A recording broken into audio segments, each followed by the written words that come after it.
Вие какво мислите? Ние го казахме, че трябва да направят правителство. Аз не мога да разбера всички тези обяснения, които вълът и размяна на кой сме по-приятели. Нали? Отдавна и казах, и на двамата съм приятел, но приятел съм на България. И затова всичко се е случило и сме работили с тях. Заради България и заради хората.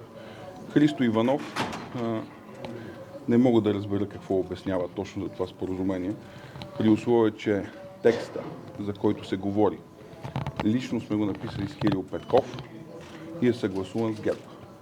И ние нямахме никаква претенция към това споразумение и всичко беше изяснено. Благодаря на моя приятел Кирил, че го потвърди, че това не е тема и ДПС не е било тема. Чухте го в телевизията, че няма тема с тази точка.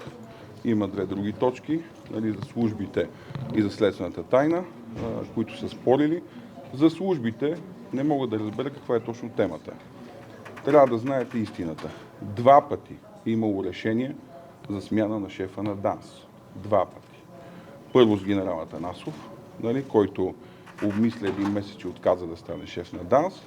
И след това с кандидатура на съветника на Денков, Веселин Марков, на която Кирил Петков се противопостави след време. Първо беше съгласен. За нас от ДПС службите работят изключително добре с нашите евроатлантически партньори, структурирани са добре и в персонален състав няма нужда от никаква смяна. Смятаме, че тези началници на тези служби работят по най-добрия начин с западните партньори и ДПС седи да си останат, докато има доверието на нашите западни партньори.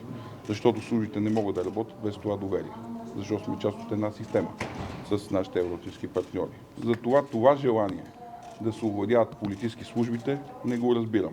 За момента има едно политическо назначение в ДАНС и то е на Петър Петров, депутат от ПП-ДБ. Други политически назначения, както виждате, няма. Желание за овладяване на службите има, както се вижда. Можеха да поемат отговорност лицата си в лицето на генерал Атанасов и Веселин Марков. Не го направиха. Не мога да разбера къде им е проблема, дали е до юли, дали е едукация и какви структурни промени. Няма какво да се прави с това, но това си е тяхно решение на двете партии. Ние не сме го коментирали. За следствената тайна, че не са се разбрали, си е тяхно решение. Ние щяхме да сме против, което е абсурдно. Това нарушава абсолютно всичко по делата. Как се изнася следствена тайна тук и какво ще продължи делото. Абсурдно. Това е изключително неграмотно, но след като видях, че хората, с които правихме Конституцията, не знаеха какво се прави с мандата, нали, аз това впечатление не го имам, че те не ги разбират тези неща. Още като правихме Конституцията, се налагаше да им помагаме изключително много. Цялата Конституция реално е направена от Христо Иванов и Славов с наше участие. Борисов само подкрепеше.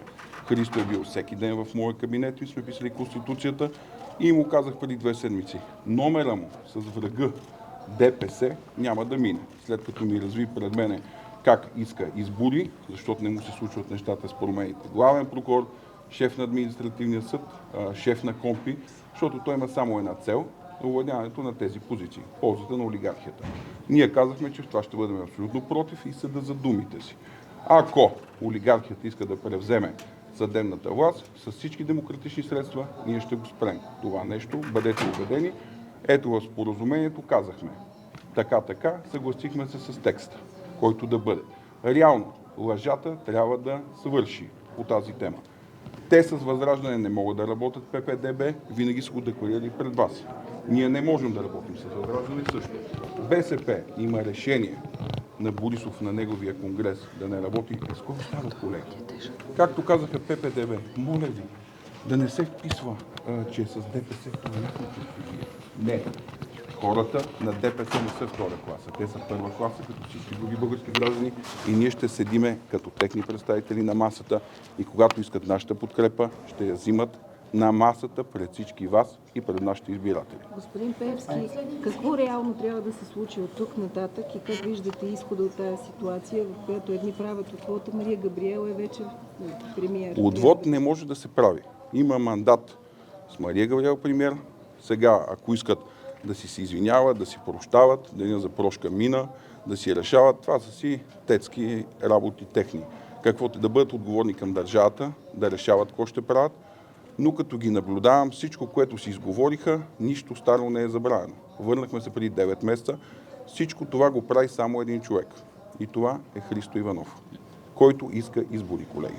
Защото не го устройва. За него няма смисъл вече да остава. Знаете, че резултатите им падат. Те искат избори да взриват, за да могат, каквото могат да вземат на предсрочни парламентарни избори.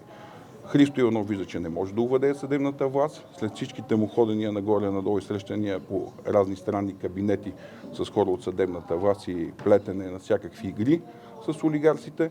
И за това той иска избори. Трябва да си кажем, човека, който в момента хвърля България в избори без време, се казва Христо Иванов. Трябва неговите партньори да се събудат в лицето на Кирил Петков, Асен, Наско, да седнат с него и да кажат: Христо, седни си на столчето и не дей да буташ България без времето. Само това трябва да се случи. Личи, Благодаря че ви. има непознаване на Конституцията.